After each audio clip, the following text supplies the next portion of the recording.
我叫李子龙，我是李唐皇室后裔。前朝余孽，竟敢如此嚣张！你就不怕我抓了你去见陛下，换回王宪？郡主，你别吓我，我这人胆小啊。郡主，当然可以，你可以拿我去换郡马爷，但郡主认为这就足够了吗？有话直说。罢手，还请陛下责罚。起来吧。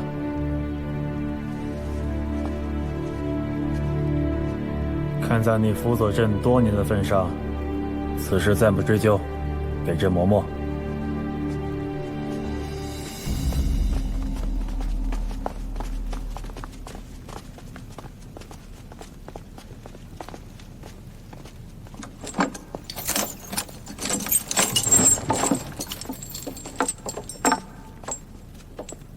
圣旨到。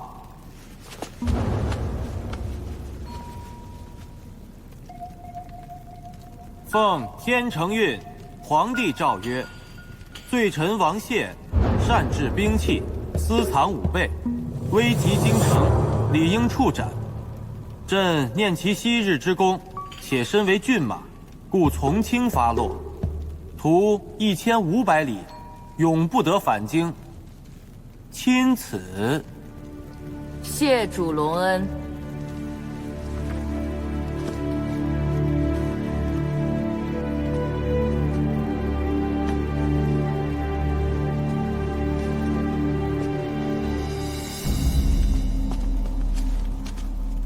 可以说了吧？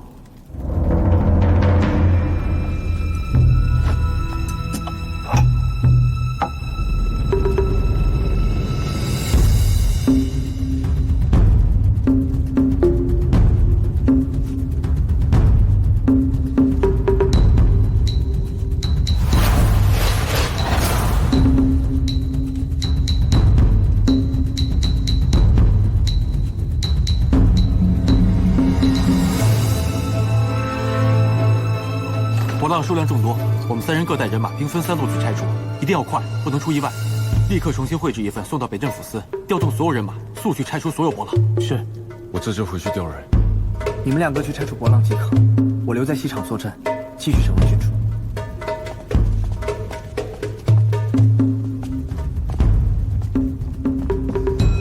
这个。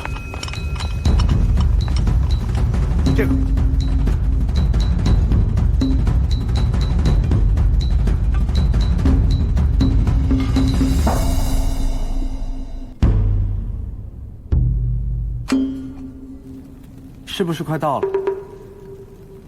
什么？营救你和骏马的人。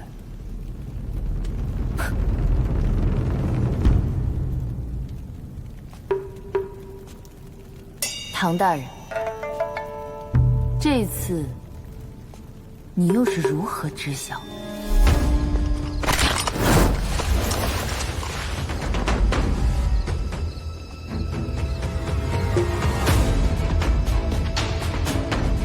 记住，万不可恋战，务必把王宪和顾安安全地救出来。义父放心。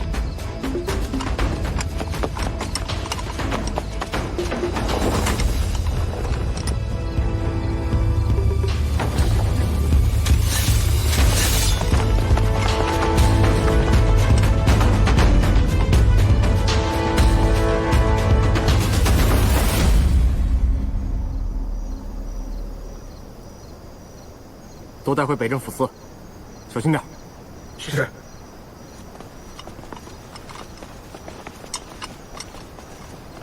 大哥，这些地方的都已经找到了。奇怪，怎么了？有问题吗？太顺利了。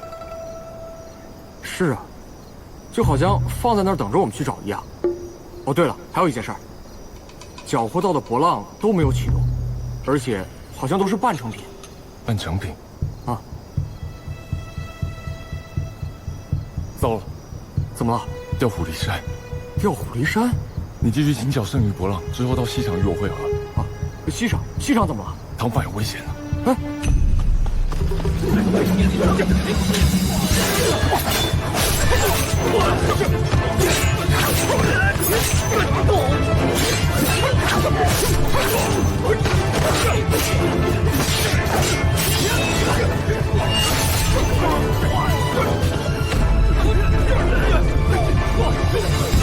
若你现在收手，我唐范可以以性命保证，你和骏马不会有生命危险。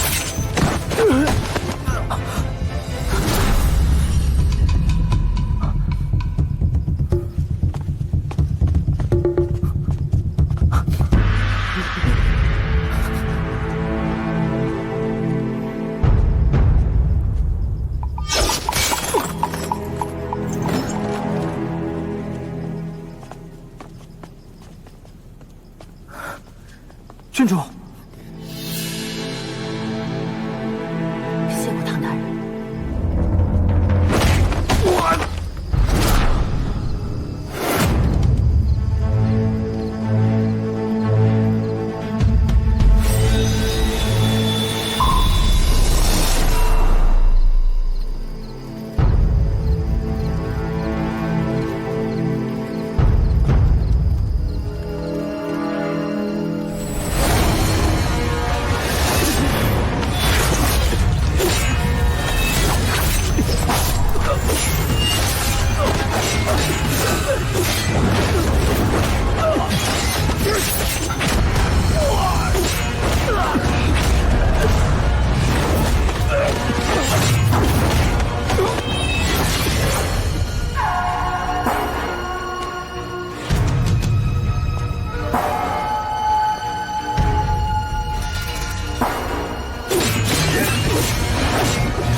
送出去。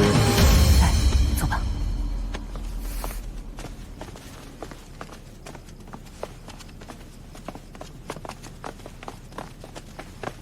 唐大人，别来无恙啊！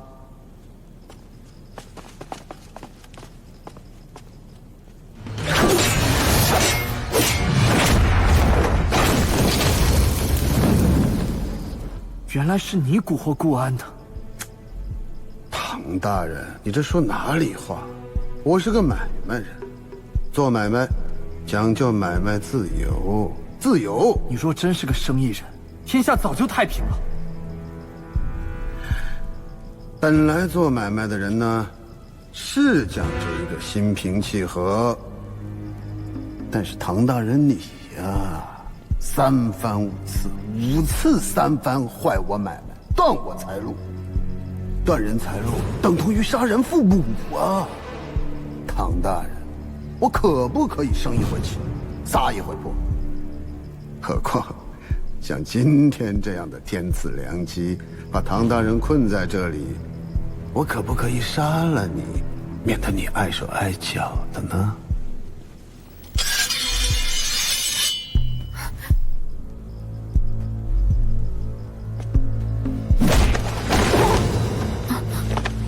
谁？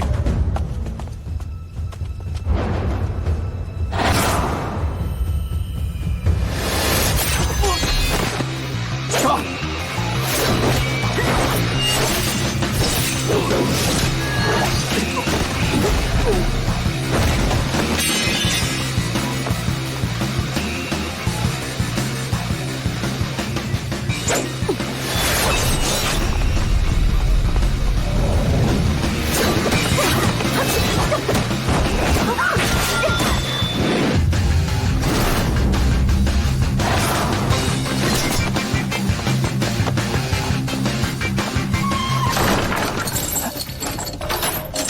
水广川，你又关我！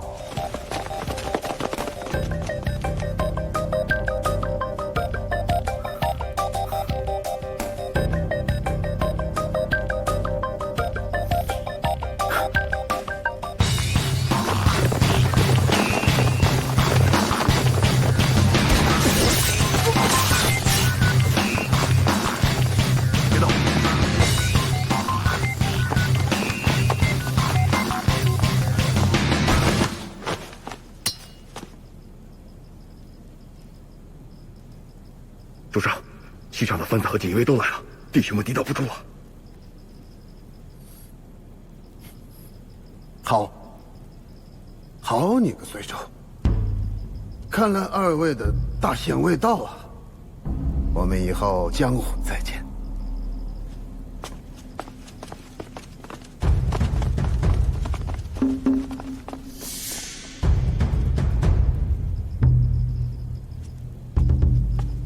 广川，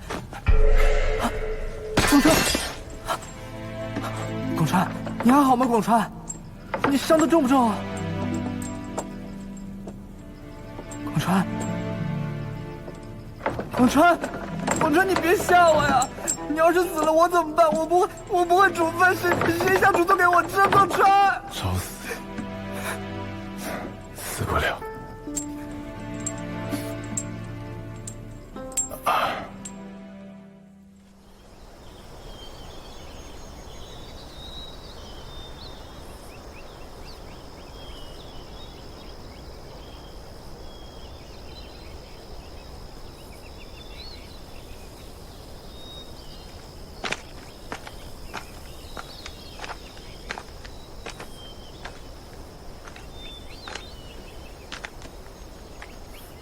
怎么了？听我说，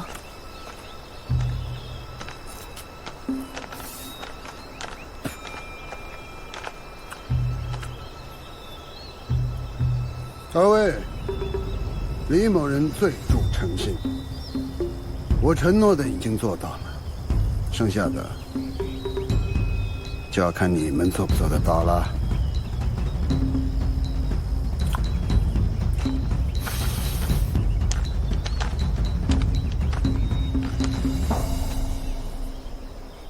陛下，郡主郡马依然没有消息，毫无线索，应该是有人帮助藏匿，才能如此毫无踪迹。所剩博浪都已经全部收缴，妥善保存，但是都是半成品。陛下，若是郡主郡马归案，要如何处置？交给宗人府吧。遵旨。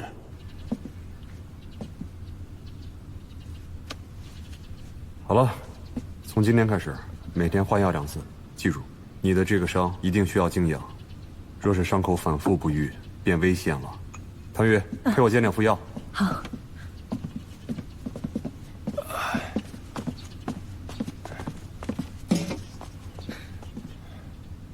隋大哥，你是不是特别疼？还行。哎呀，这抓人的事情就由汪直和薛灵去，你呀就好好养伤。还好有你回来救我，要不然我就被李子龙给活剥了。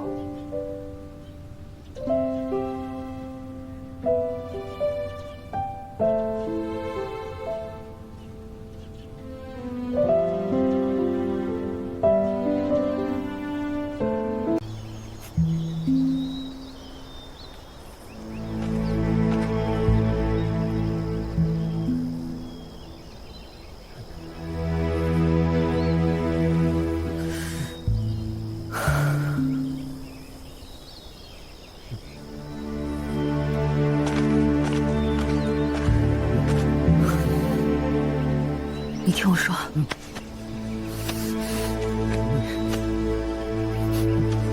你听我说，王谢，你听我说好吗？我知道你生我的气，但是你必须听我说，听我说，王谢，听我说。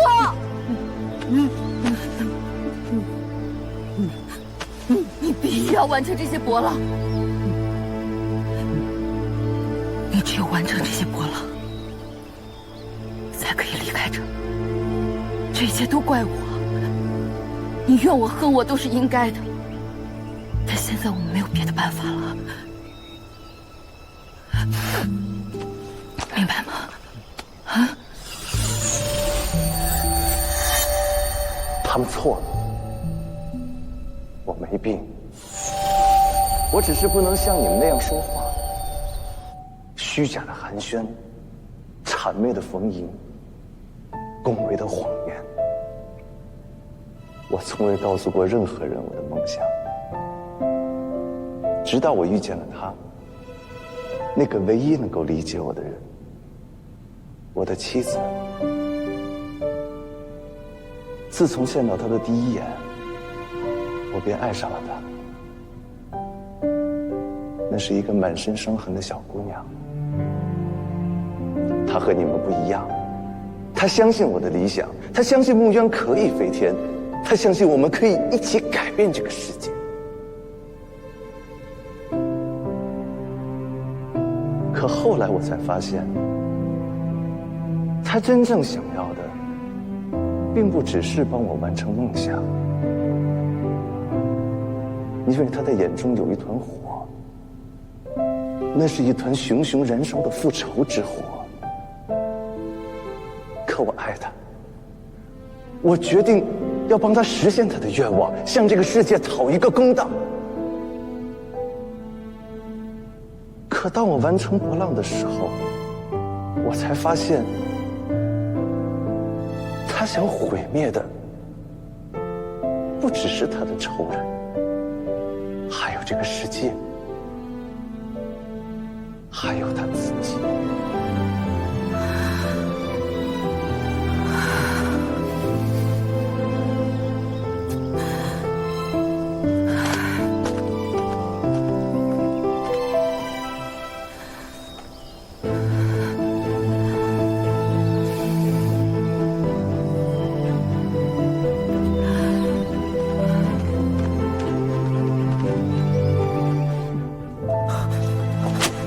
这个数字不对，与我们在案卷里查到的数量相比，这里不过半数而已。你确定？我们被算计了。顾安如此费尽心思想要救出王宪，是因为博浪还没有全部完成。最后的步骤，怕是只有王宪才能做。你是说他们手中还有博浪？我失策了，我猜到顾安想要玉石俱焚，但是诸多线索表明此事与李子龙有关，然而并没有我们看到的那么简单。此事未完，怕是还有大患。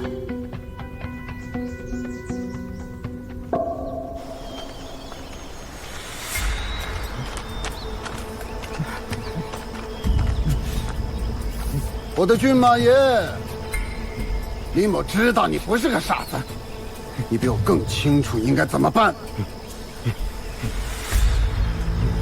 你真以为我不敢杀人吗？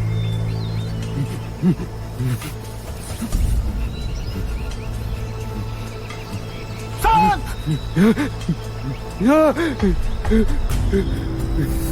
啊！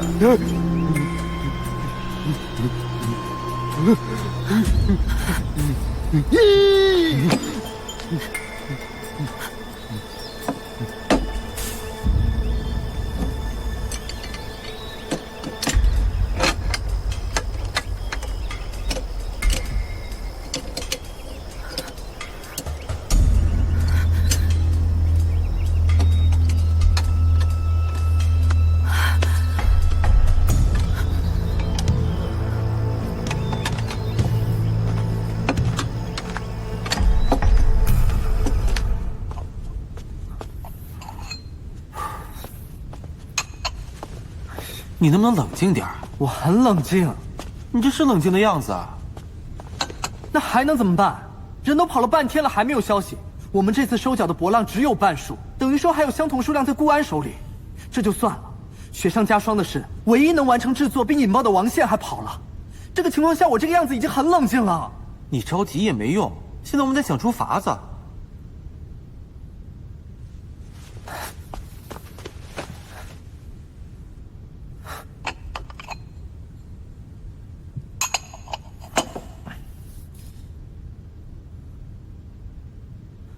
地图呢？怎么？如此这般，只能用老办法了。啊？排除法。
这是顾安之前标注出的所有博浪的地图。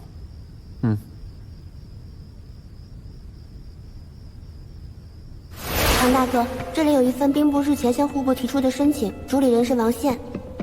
内容为何？月余之后有烟花大典，兵部需要提前囤积大量的烟花燃料，把燃料放在正阳门外的烟花燃放地。户部回复同意。竟然离皇城大内如此之近。立春需要礼花，这礼花所需要的材料皆为火药，所以将博浪放在此处是最好的位置。立春大典烟花每年都有，但这也不足以证明他们就把博浪藏在这个地方。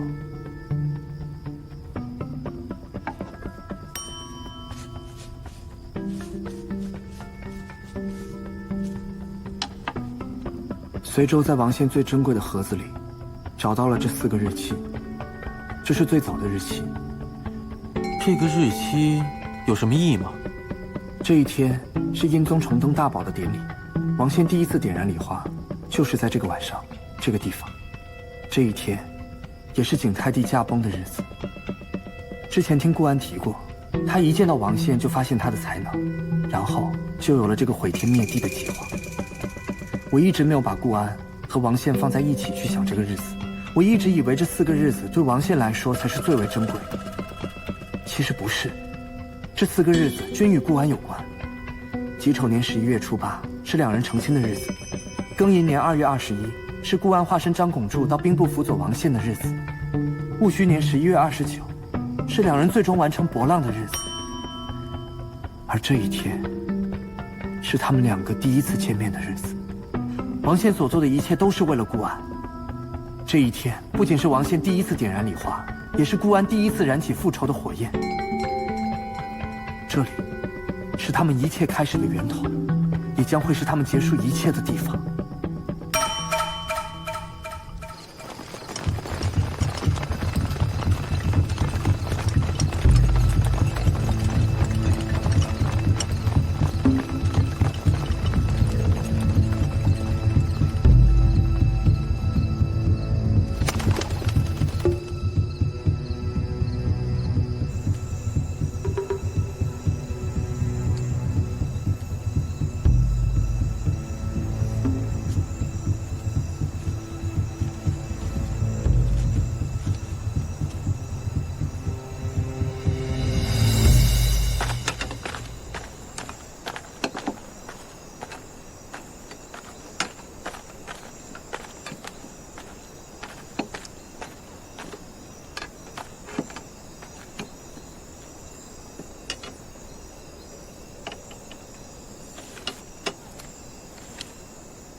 所有的博浪都安装完毕了。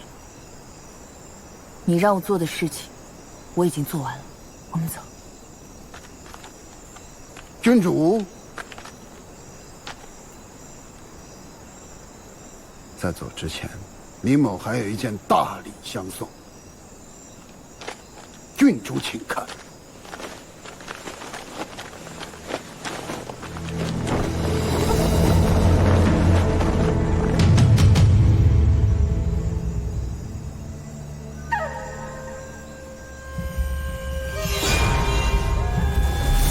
那日看了骏马爷的神奇大作之后，林某自作主张，也找了一帮能工巧匠，按照骏马爷的那个精妙布置，做了个更大的，送给郡主。林某深信高德，与郡主后会无期。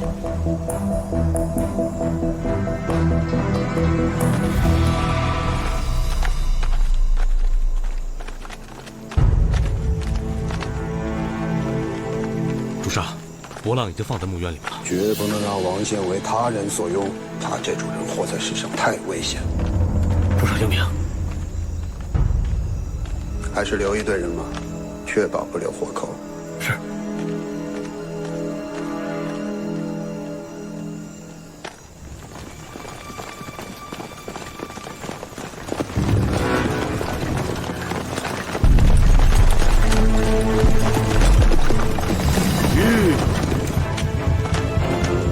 王旨！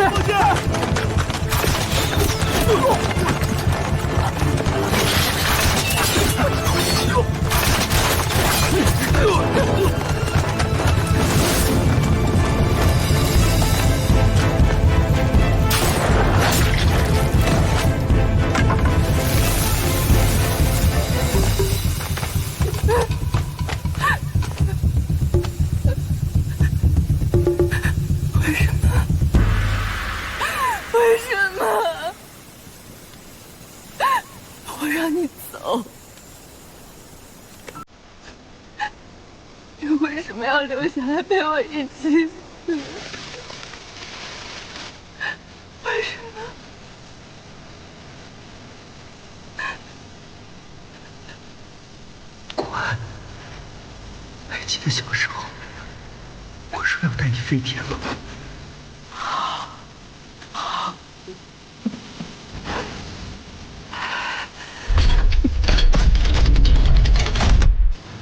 郡主，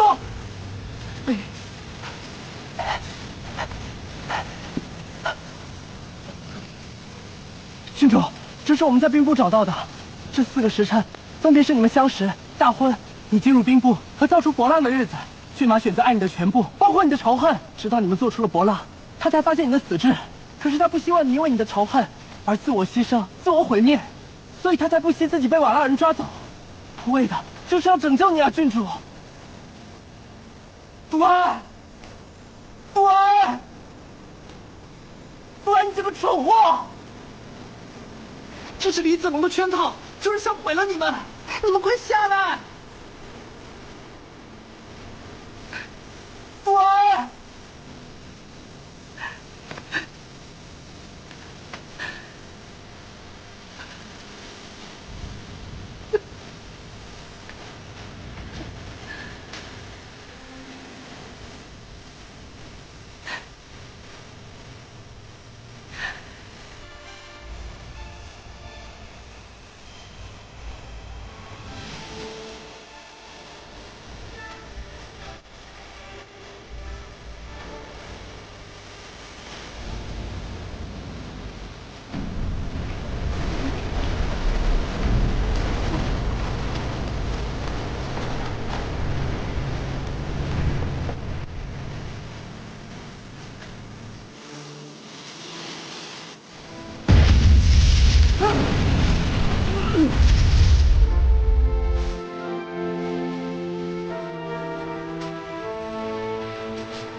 飞天，离开这里吗？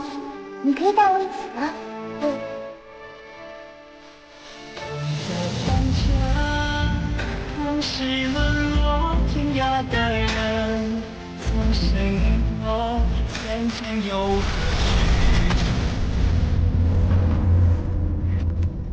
博浪的制造装配，早就记清楚了吧？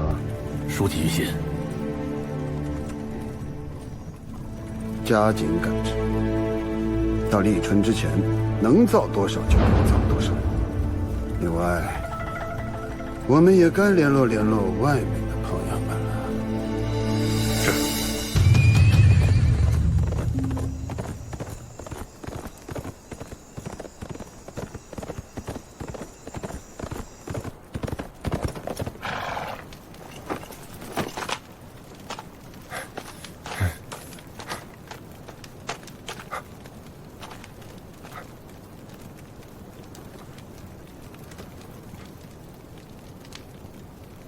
唐帆，唐帆，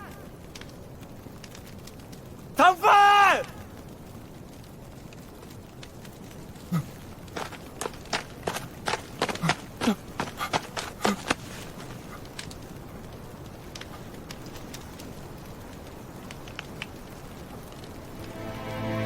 王川兄，你还没有收拾好啊？你是不是有洁癖啊？那你快点收拾啊，我肚子饿了。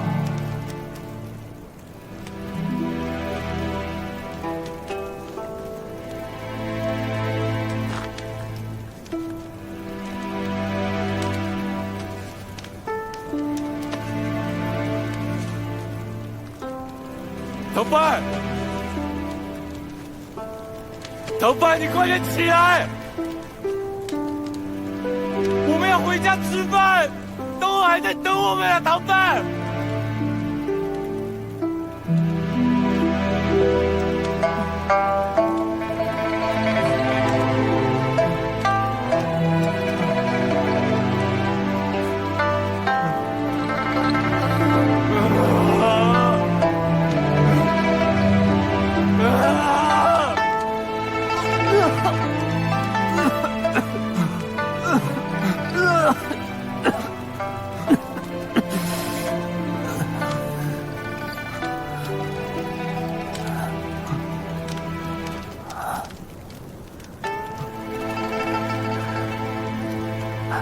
肉臊面。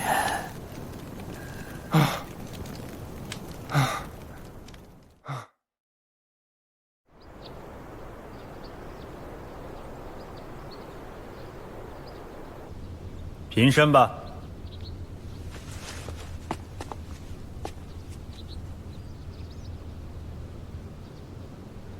你二人此次破获博浪一案，办得不错，朕很是欣慰。谢陛下夸奖。你们二人想要什么封赏啊？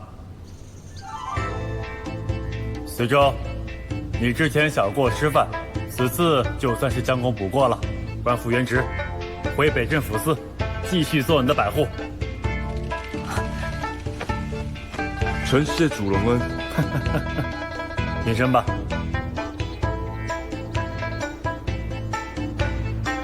唐范，臣在。如果朕没记错的话，你3年前的殿试本是得了1甲状元，是不是？微臣才疏学浅，只得了第4。不对不对。哦，朕想起来了，当时有人说你年方弱冠，怕年纪轻轻就得了圣宠，恃宠生骄。臣不敢。立了如此大功还不骄不躁，不错。看来当初朕是亏待你了。不过这次封赏啊，把之前的一并给你补上。朕现在让你破格晋升，让你做刑部尚书可好？微臣觉得自己年纪尚轻，经验不足，怕是晋升如此之快，会惹人非议。这样啊，那你是怎么想的？微臣觉得自己还是精力不够，希望能够回到顺天府，继续做底层的工作，来磨练自己。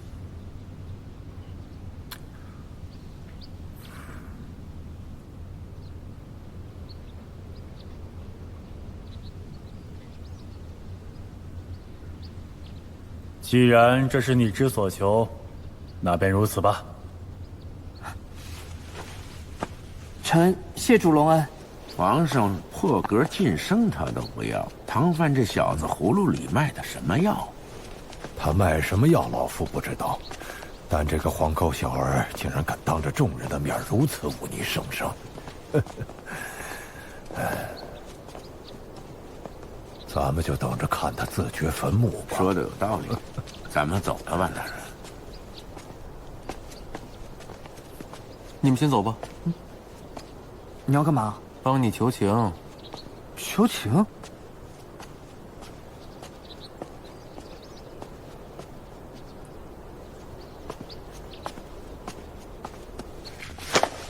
他这是恃宠生骄。陛下息怒。你给我说说，这唐范此举是何用意？依我所想，唐范此子就是太不识好歹。陛下在堂上说了那么多，不就是为了堵住那帮迂腐之人的嘴，能让他破格提升？可这小子不识抬举，现在明摆着就是逆旨，该杀。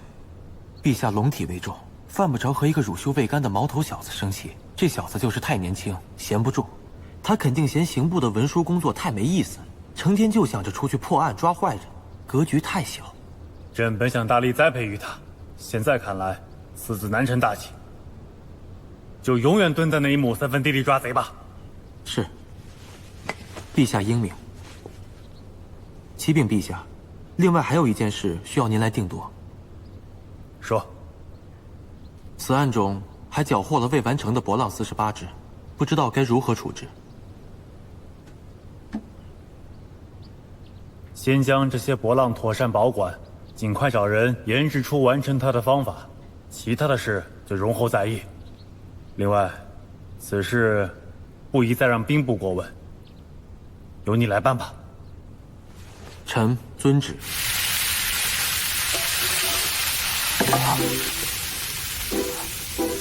喂，你这鱼油温太高了，这鱼肉被你煎干了。冬儿，继续加油。好的，隋大哥。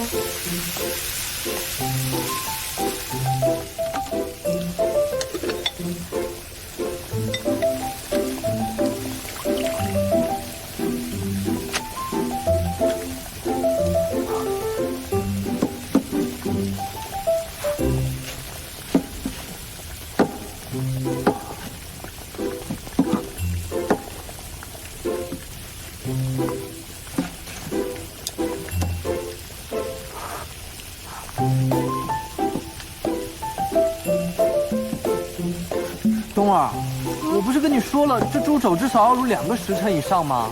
不够入味。我数着呢，够了，足够2个时辰了。那就是你，料放太少，太淡了。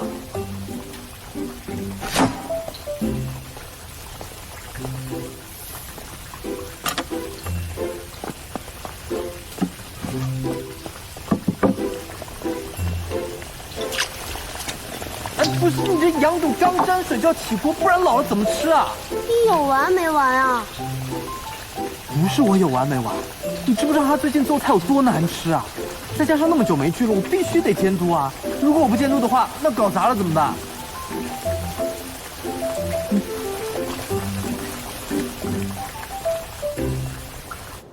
哎，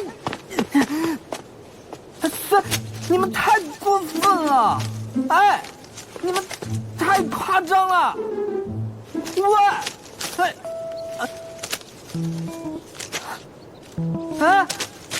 哎，够了！干杯！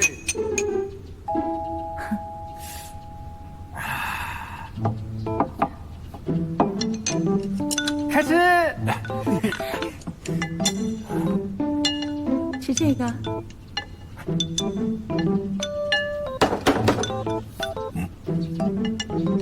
谁呀？谁呀？是我。我一说开饭你就到，算得真准啊！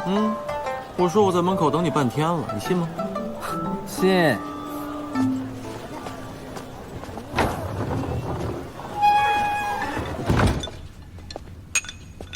真丰盛啊！一起吃吧。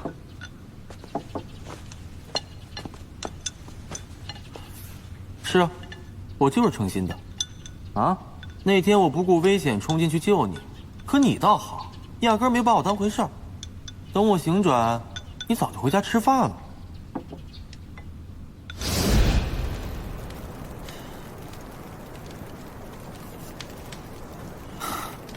来，起来。怎么样？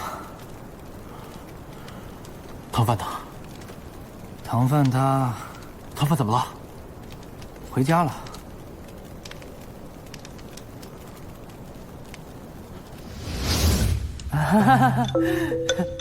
王督公，来来来，多吃点菜啊，吃鱼吃鱼。哎，对不起啊，对不起，来吃菜吃菜，来来来，哎，嘿嘿嘿。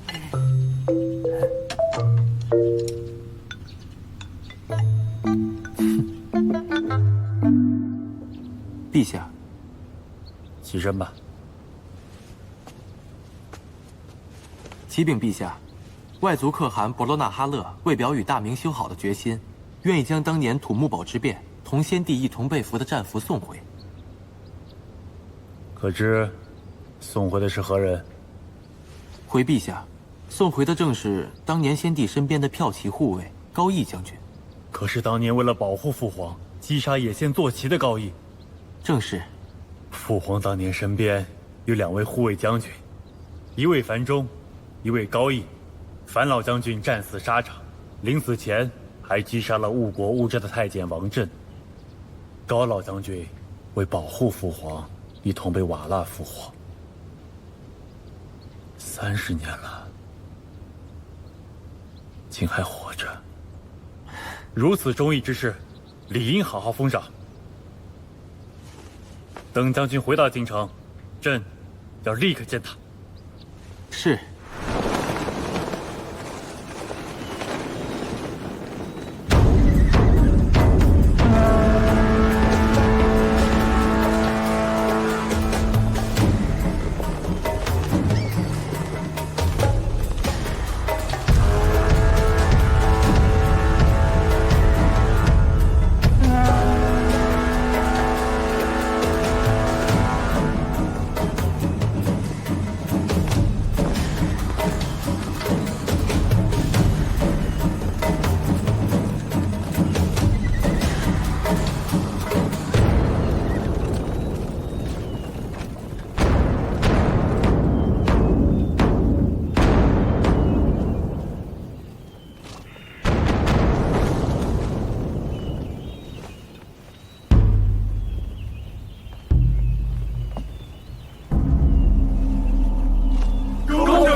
高将军，高将军，高将军，那就是高将军啊！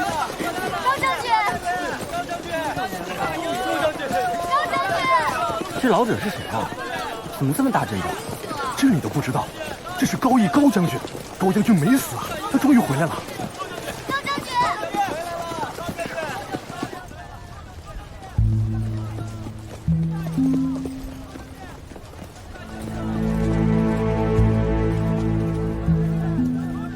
首领，要联络的人已经有联络。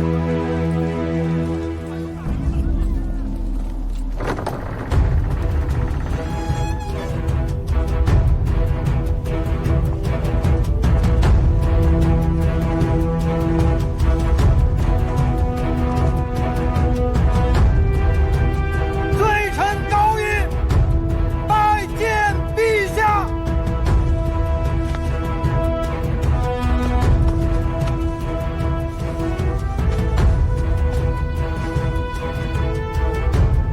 老将军受苦了。朕要设宴，为高老将军接风洗尘。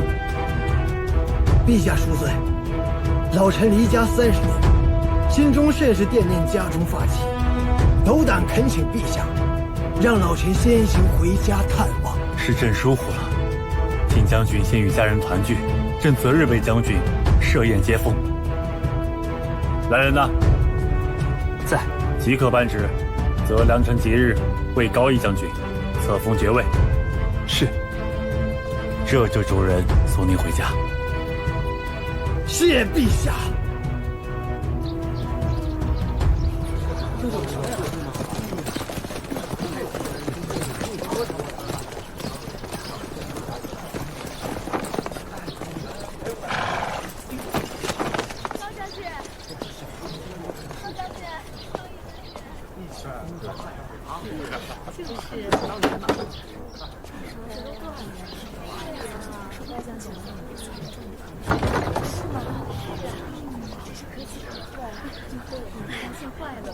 你们是何人？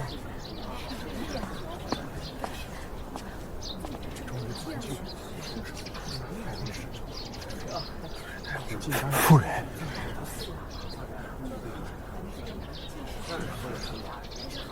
王夫在瓦剌去世多年，此人不是高义。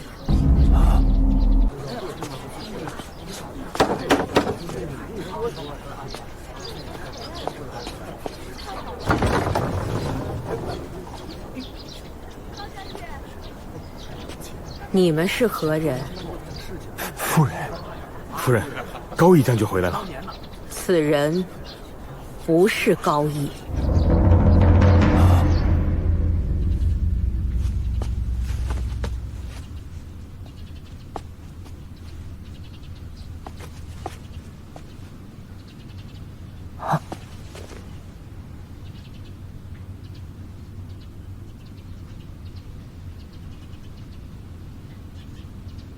师兄，你怀念这身符印的官服啊？拿去穿啊，咱们师兄弟不分你我。呸！我是可惜，差一点我就能穿上刑部侍郎的官服了。唐润清的唐润清，你怎么这么不识时务呢？你就不能听陛下的话，谢主隆恩？那你现在就是刑部尚书。当然，我也就能混个正三品的刑部右侍郎了。可你看看现在，非得回来做这个老石子的府尹，弄得你师兄我现在也只能跟着你做个正四品的府丞了。师兄，不瞒你说，我害你丢了府尹一职，其实心中相当惭愧。所以这次回来，表面上你做府丞的事，但实际上所有府尹的工作还是你来做，你师弟我就继续做推官的工作，这也算是我向师兄你谢罪了。呸！那你的俸禄呢？啊，你府尹大人的俸禄是不是也得拿出来交？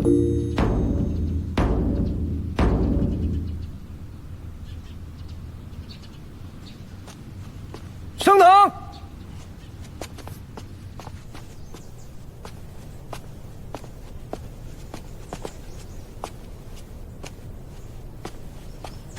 夫人，这位是？哦，这位乃是正统年间功臣高义将军的遗孀，高老夫人。不知夫人为何击鼓？启禀大人，今日老身击鼓是要为王府讨一个公道。那老夫人要状告何人呢？高义。高义。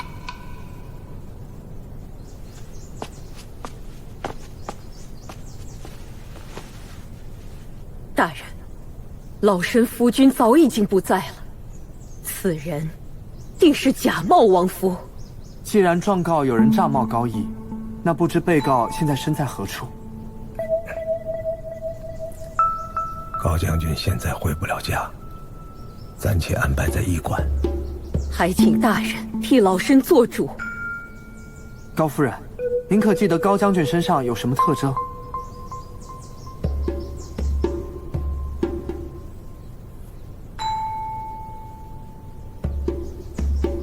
这个案子事关30年前的往事，还需要慢慢查证。高夫人，请你暂且回府。谢大人。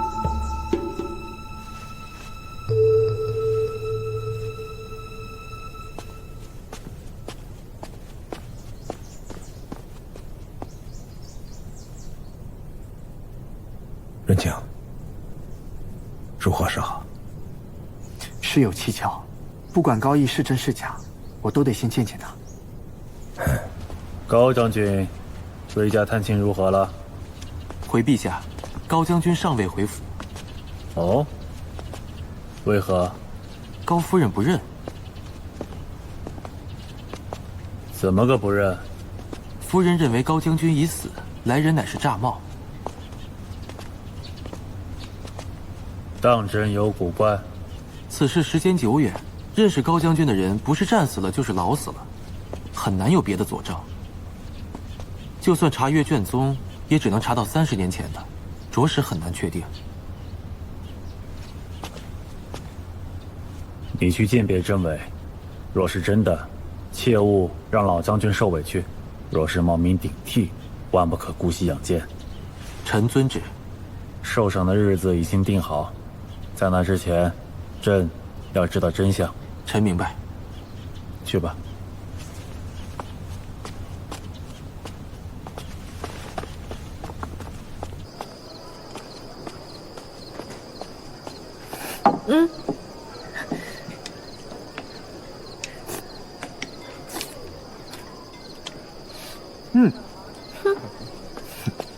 哎，吃什么？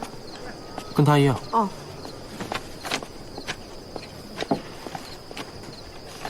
高将军曾经受过战伤，这份上面是他的医疗记录，上面载有他的负伤时间、伤口位置还有大小。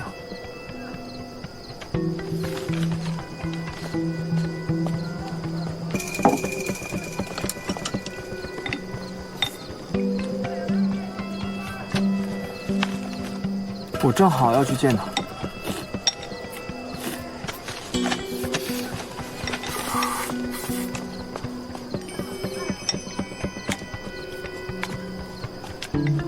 你去一趟草原，查一查近30年来高将军的情况。是，必须保密，不得声张。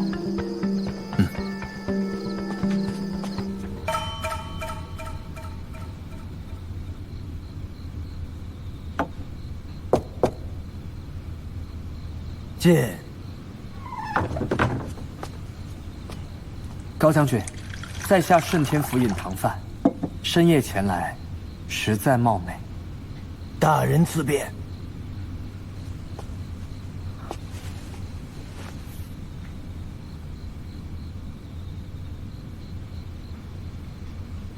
将军，您有心事啊？有家难回呀。下官前来就是为了调查此事。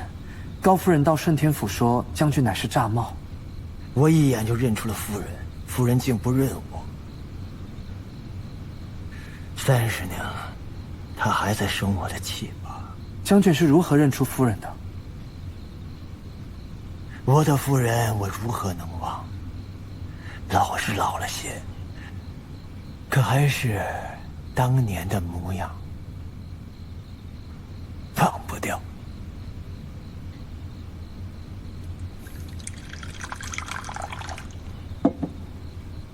将军，这些年您当真受苦了。都过去了。您不想提起被困的经历，我能理解。不过将军戎马今年多次为国征战，想必也是吃了不少苦头吧？我知你意。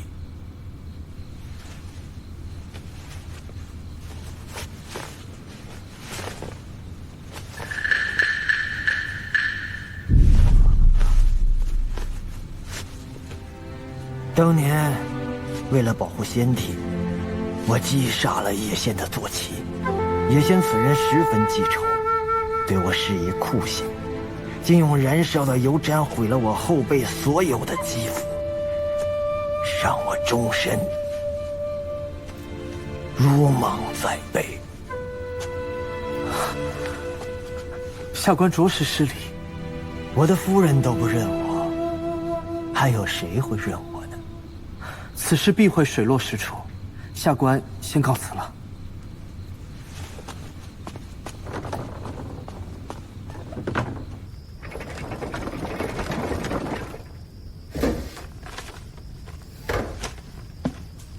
嚯，你这比例分的越来越精准了啊！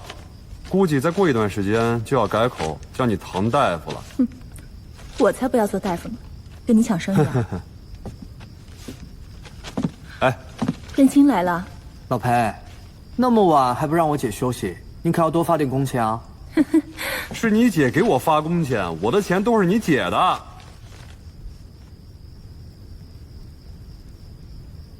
你们说，夫妻之间如果30年没有见过，是否就不认得彼此了？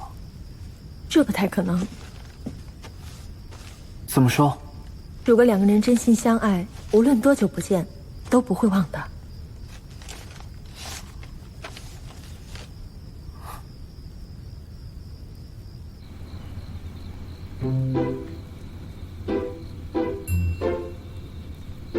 这样是为了方便，猪手可以入味。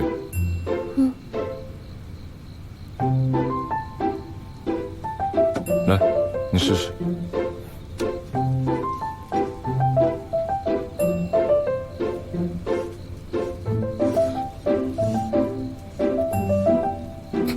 反过来切。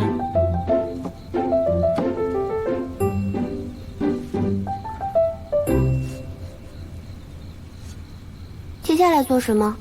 接下来，把熬出糖色的糖淋在猪手上。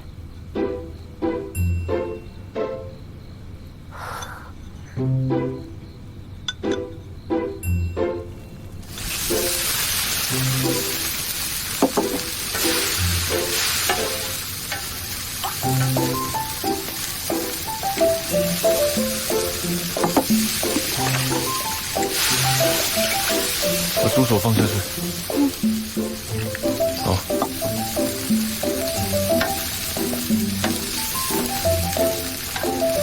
行了。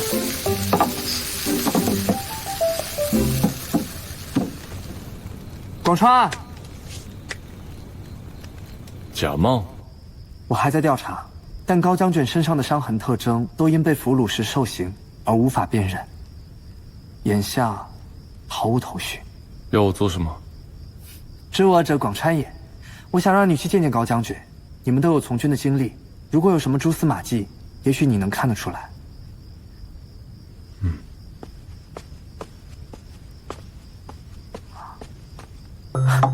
卖相不错啊。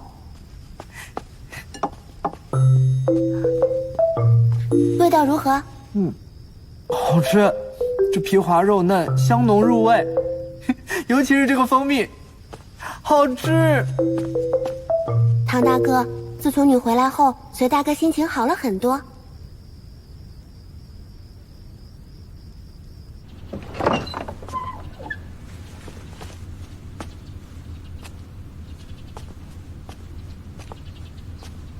北镇抚司随州。曾听闻将军怒斩了佐罗斯野仙坐骑，分外仰慕，今日特来拜会。看你身形步伐，也曾从过军吧？曾在延绥镇戍边3年。坐。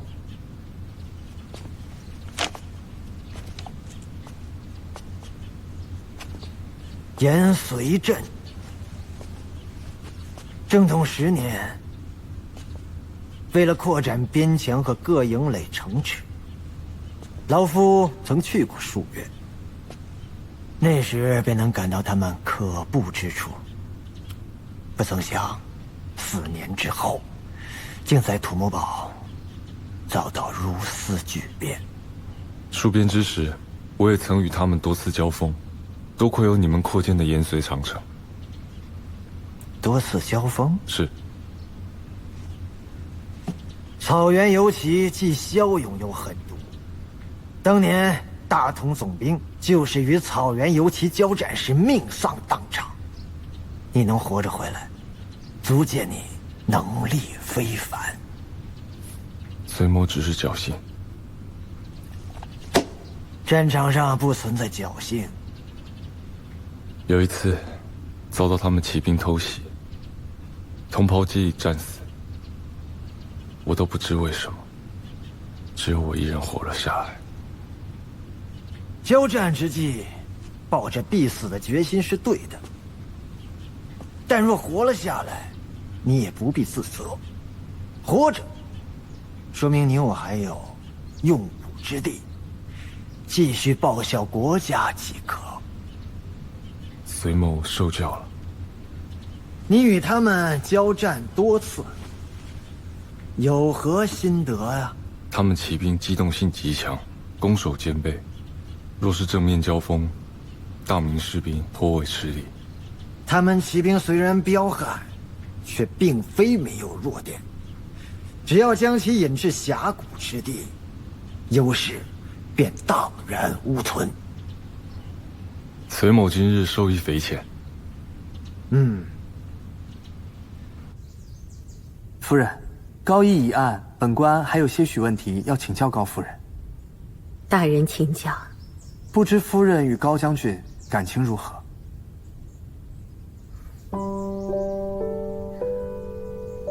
我与夫君成亲后，感情和睦，相敬如宾。而后，他便随先帝出征，从那以后就鲜有消息。后来，听闻先帝北受生变，夫君一起被俘，我只能日夜祈求夫君平安归来。可1年之后，却只有先帝一人放归。直到他再次登基时，给夫君追封了奖赏，我才知晓，夫君为了护驾，击杀野仙坐骑，被困他乡，生死未卜。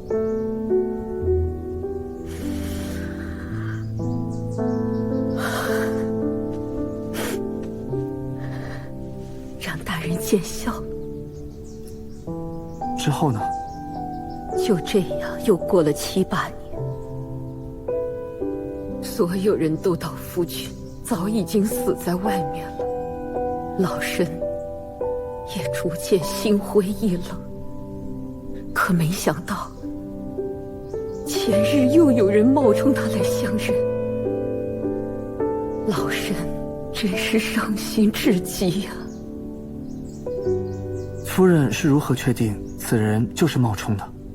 老身与夫君成亲有些时日，感情深厚。若真是他，老身必一眼就能辨认。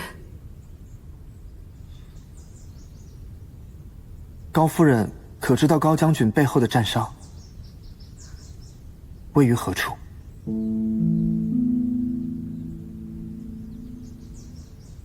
背上倒确实有几处，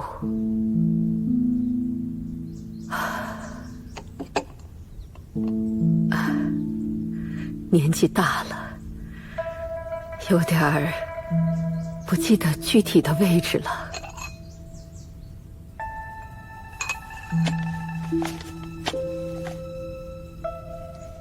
高将军背后的伤痕，我已经查验过了。那结果如何？烧伤遍布，无从辨认。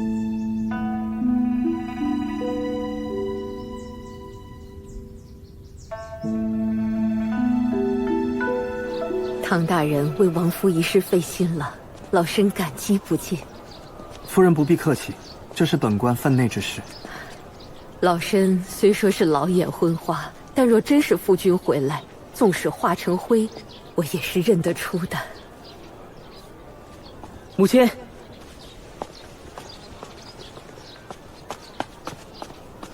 母亲，啊，这是老身为了延续高家香火收养的义子高翔。义母，祥儿，这位是唐大人。见过唐大人。那就不打扰二位了，本官先行告辞。大人慢走。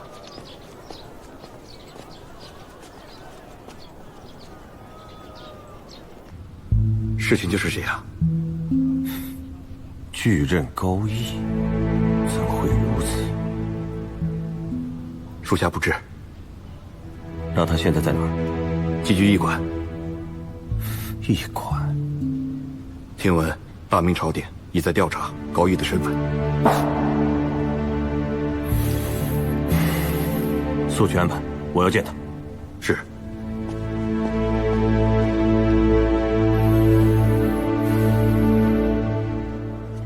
多吃点，辛苦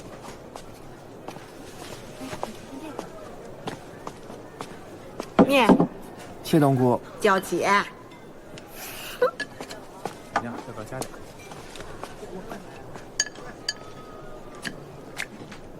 高夫人看起来没什么问题，说的话也老老实实的，只不过有些细节让我觉得有些奇怪。哪里奇怪？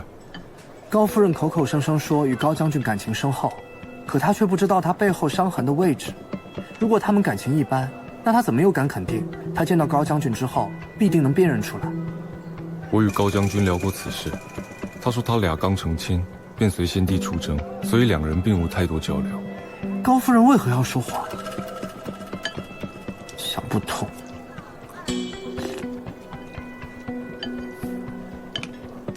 你见过高将军之后，有没有发现什么？高将军精通兵法，言行举止皆有大将之风。那听起来高将军也没什么问题了。这就是问题所在。现在的高义，太像一个将军了。毕竟，征战多年，有将军的模样很正常啊。我曾经被敌方俘虏过，也看过很多我方和敌方的俘虏。作为战俘，一生绝对有难以磨灭的痕迹。高将军说起他之前被施以酷刑的时候，是十分平淡。或许他已经释怀了。纵然释怀，但当了30年的俘虏，不应当是现在这个气势，至少不会是一个将军的样子。不管他是真是假，这次他解开了我这些年的一个心结。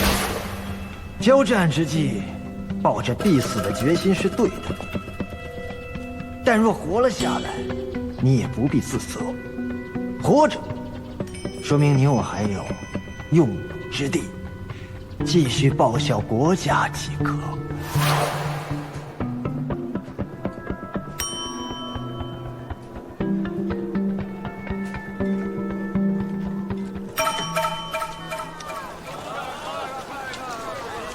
这一去就是30年，高将军这边无从查起。你打算怎么做？既然高将军这边无从查起，那就先查高夫人好。她这30年应该都在京城，所以想了解她的情况不难。去哪？回春堂。哟，唐大人，又有事要麻烦你了。哎呀，哪儿的话，唐大人有何吩咐？高夫人可曾在这里买过药？哪位高夫人？高义将军的夫人。啊，回大人，这京城有许多大户都来回春堂抓药，确实有药册记录在案的。那就劳烦掌柜调阅药册。不，咱回春堂能成为京城老字号，全在保密做得好。这抓药的记录嘛，都是达官贵人们府上的私事，替他们保密是本店的职责。除了东西厂和锦衣卫，小的断不敢私自交出，还请大人见谅。广川，掌柜说要锦衣卫来才能给。哎呦，我就说嘛，这身飞鱼服还是穿在您身上威武。这几日不见，又高升百户了。是，我这就去拿。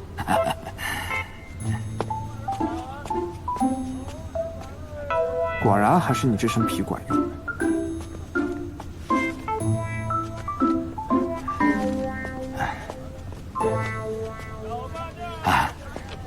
高夫人的记录都在此，还请二位大人过目。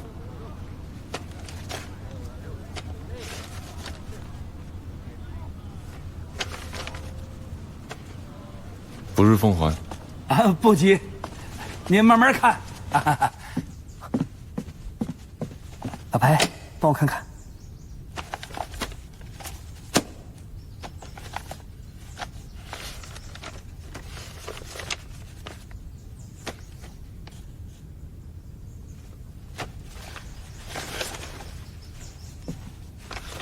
你这是何处得来的药方记录啊？我抄的。你抄的？嗯。抄这个干什么？谁的记录啊？事关他人隐私，不能透露。你能看出些什么？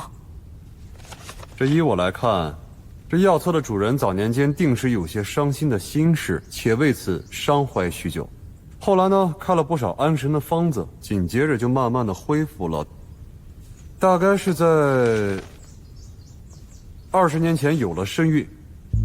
老裴，你别胡说，你确定吗？我能搞错啊？看，马钱子、生南星、生川屋都是打胎的东西。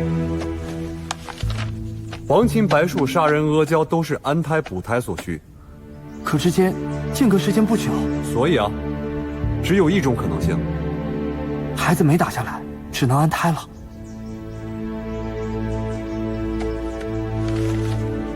从这里开始，都是生育后恢复相关的方子，再往后呢，就是婴儿、幼童成长过程当中所需的补药。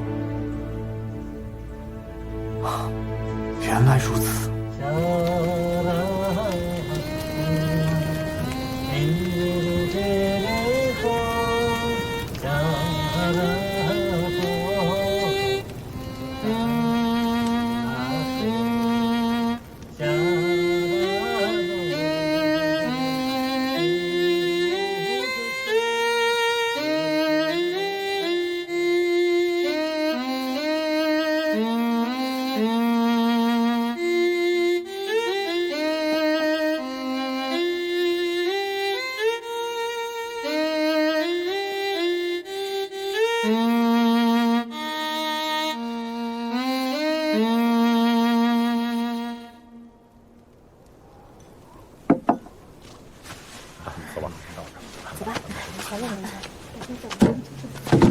哎，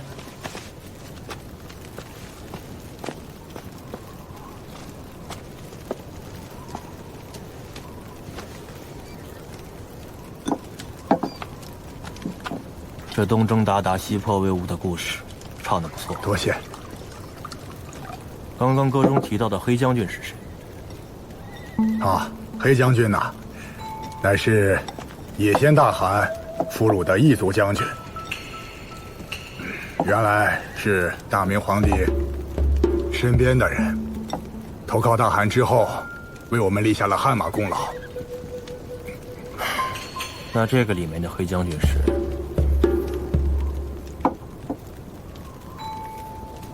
你是什么人呢？为什么要问我这些？你想干什么？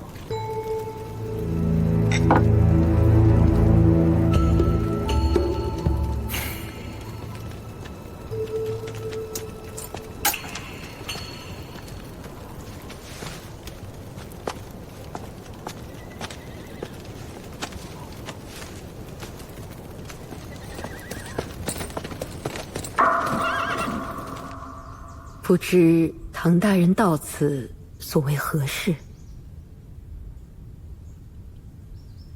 高翔何在？祥儿还未回呢。那我等他。是不是祥儿她在外犯了什么差错？高夫人，我给你讲个故事吧。大人请讲。有一个女人新婚不久，她的丈夫便离家远行，音讯全无，生死未卜。这个女人经历了痛苦、悲伤、绝望之后，慢慢的恢复过来。这时，有一个男人出现在了她的生命之中。孤独已久的女人便爱上了他。然而，这个女人早就已经被树立了贞节牌坊，在种种压力之下，这个男人最终选择离开。此时，女人已经怀了身孕，原本想过不要这个孩子，可最后还是把他生了下来。生了孩子之后，女人以传承香火的名义，将自己的亲生骨肉收为养子，却没有想到，这个时候丈夫突然回来了。女人不知该如何面对，情急之下，只能假装不认。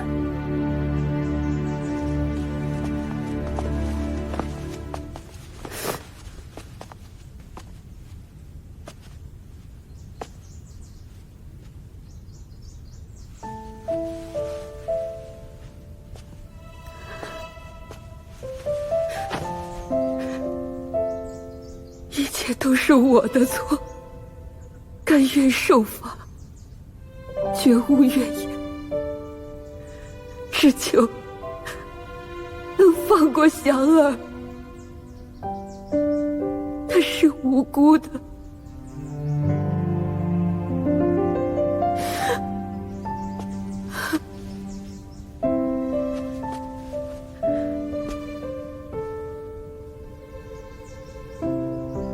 去把祥儿叫出来吧。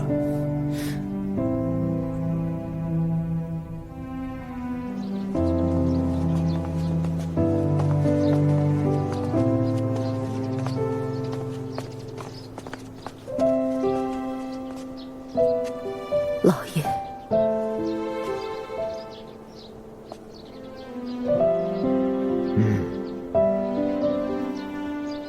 你可曾认识我？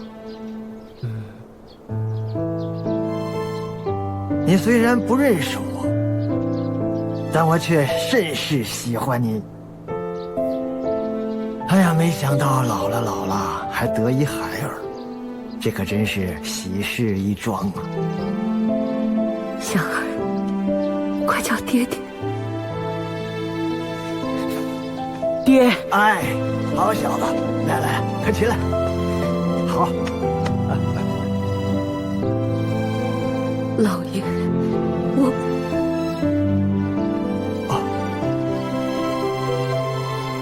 夫人，老爷，夫人，这么多年让你受苦了。我虽然为朝廷尽了忠，对你却……我希望你能原谅我，并给我一个机会，让我弥补这30年来对你的亏欠。老爷，夫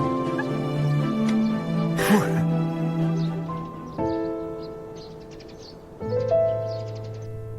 将军高义，骁勇善战，击杀野仙坐骑，忠心护主。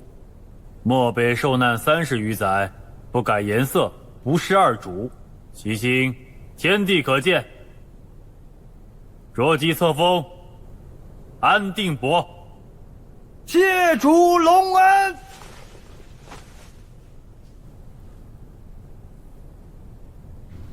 敬高将军。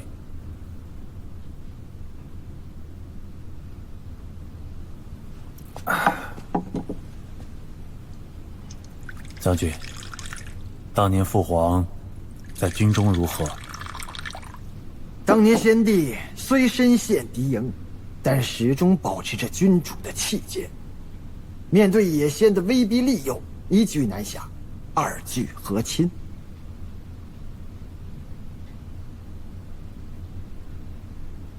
这一杯，一进将军舍命击杀野仙坐骑，忠君护主；二进将军被瓦剌人囚禁整整30余年所受之苦。多谢陛下。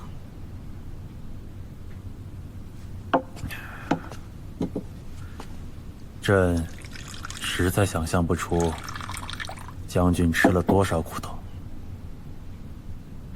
为了大明，臣受这点委屈不算什么。不过，臣有一言，不知当讲不当讲？将军但说无妨。先帝当年偏信大太监王振，执意御驾亲征，结果误国误己，身陷囹圄。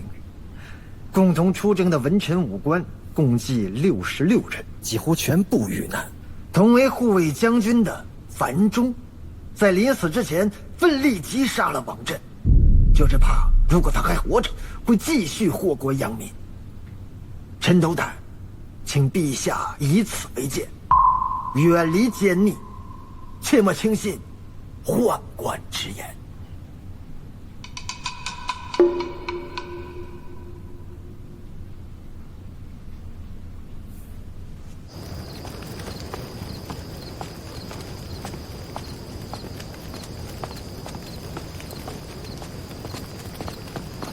贾逵有没有消息传回？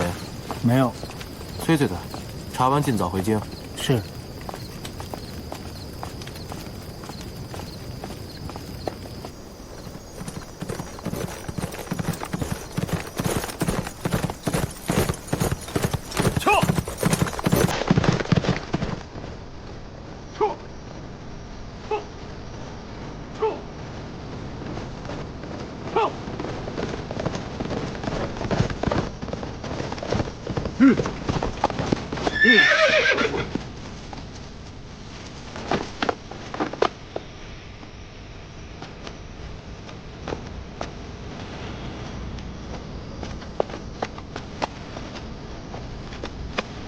真是天助我也！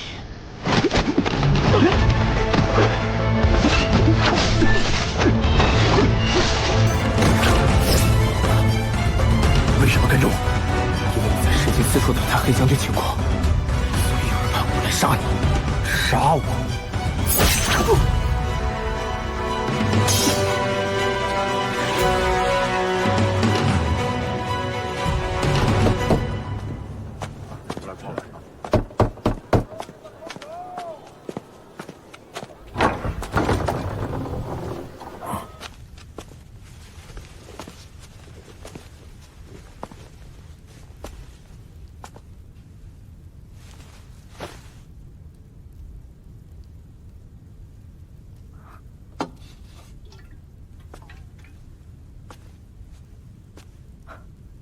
这是你放的吗？是一个老者放在这里的。谁？他坐了一架马车而来，刚走不久。什么样的马车？褐色的马车，黑色的马。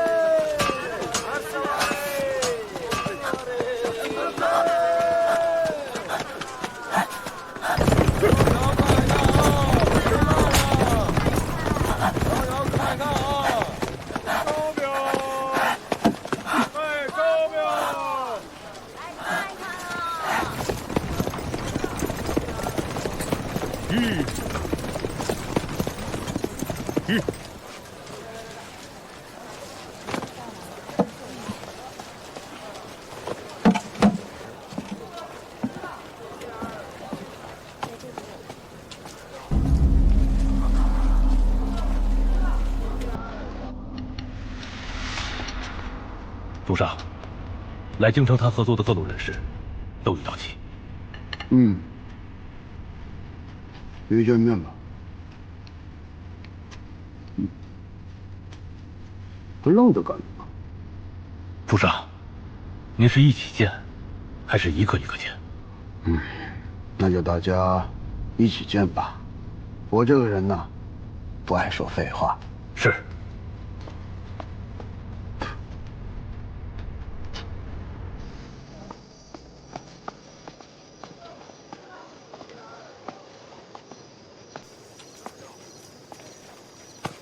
恭喜高将军。唐大人，唐大人到此，恐怕不单单是为了道喜吧？下官想请高将军